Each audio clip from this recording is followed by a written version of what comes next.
Alleluia, Alleluia, Alleluia, Alleluia.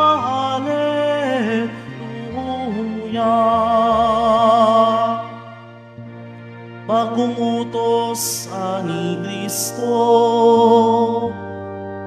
mag-ibigan sana kayo,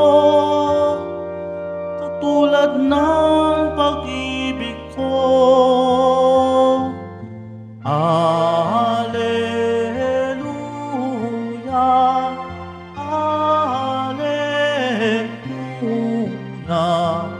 Alleluia, Alleluia.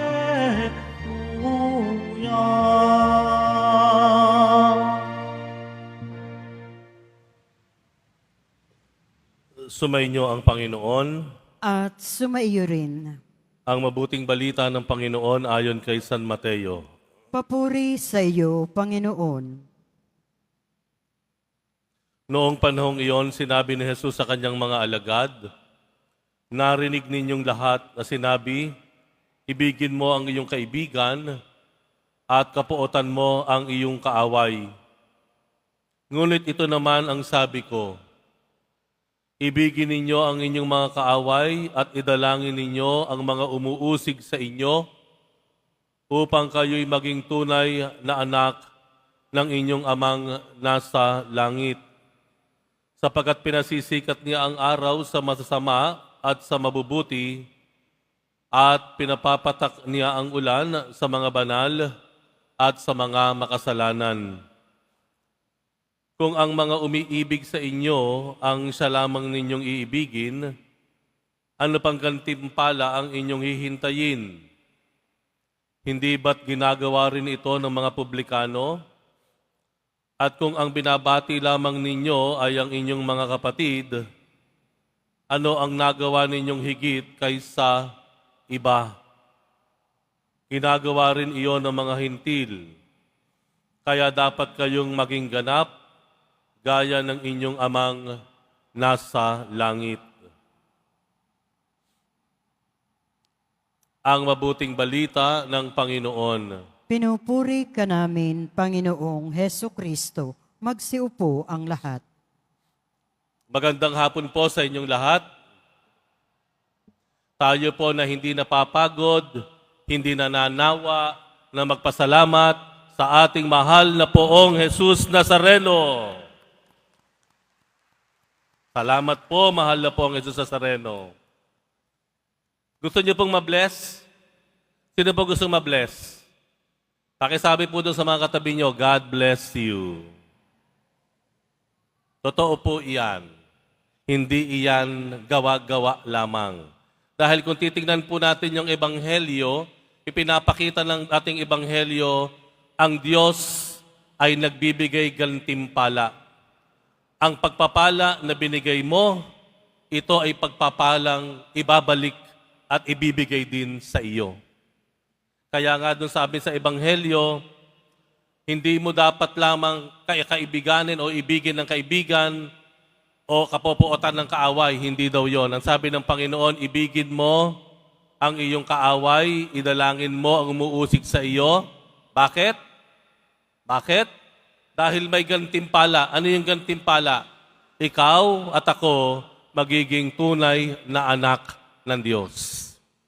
Ang kabutihang ibinigay mo, may gantimpalang ibabalik sa iyo. Sapagkat ang Diyos ay makatarungan. God is a God of justice. Pakisabi nga po, God is a God of justice. Kung ano po yung ibinigay nyo na kabutihan, ang Diyos na nakababatid ng lahat ng ito ay ibabalik ang kabutihan sa atin. Bagamat sa kabilang banda, dahil God is a God of justice, kung meron kang maling ginawa, ito rin ay mayroong consequence na hindi maganda. Because God is a God of justice. Meron kang ginawang masama, ito rin ay posibleng maramdaman mo sa iyong sarili. Dahil patas ang Diyos. Amen? Amen. No? Kaya minsan meron tayong mga kalagayan sa buhay na hindi nating gusto. Na minsan wala tayong ibang dapat sisihin kung hindi tayo rin naman. Babalikan lang natin yung ating buhay, babalikan natin yung mga nakaraang panahon, mapagtatanto natin, ay, ako rin pala ang may kasalanan kung bakit ako ganito. Tama po? Because God is a God of justice. Sabi nga natin, yung kabutihang ginawa mo, ibabalik sa iyo.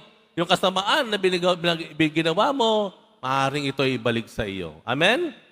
Pero may good news po ako sa inyo. May good news ako. Pakita lang ako, Father, ano po yung good news? Father, ano po yung good news? Englishin niyo po. Iyon. Galing. God is not just a God of justice, but God is a God of giving. God is a God of love. Hindi lang siya makatarungan kung hindi siya ay tunay na nagmamahal. Bakit kanyo?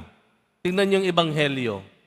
Pinasisikat ang araw sa mga banal at mga makasalanan. Pinapapatak ang ulan sa mga tuwid at sa mga nagkakasala. Ito ay patunay na hindi nilampasan niya yung kanyang justice. Mas angat sa Panginoon ang kanyang pagmamahal. At ang pagmamahal niya, makikita natin, hindi mo kailangan gumawa ng mabuti, magiging mabuti pa rin ang Diyos sa iyo. Pag gumawa ka ng masama, pwedeng maging mabuti pa rin ang Diyos sa iyo. Dahil kalikasan ng Panginoon ang magmahal. At ang magmahal sa Kanya ay ang magbigay sa atin. Maliwanag po. Ha? Yun po yung sinasaad ng Ebanghelyo eh. Kaya that explains, yan ang nagpapaliwanag, na minsan, sabi natin sa ating dasal, Lord, salamat po kahit hindi ako karapat-dapat. Kahit hindi ako karapat-dapat. Pero nararamdaman ko pa rin ang pagpapala mo. Di po ba?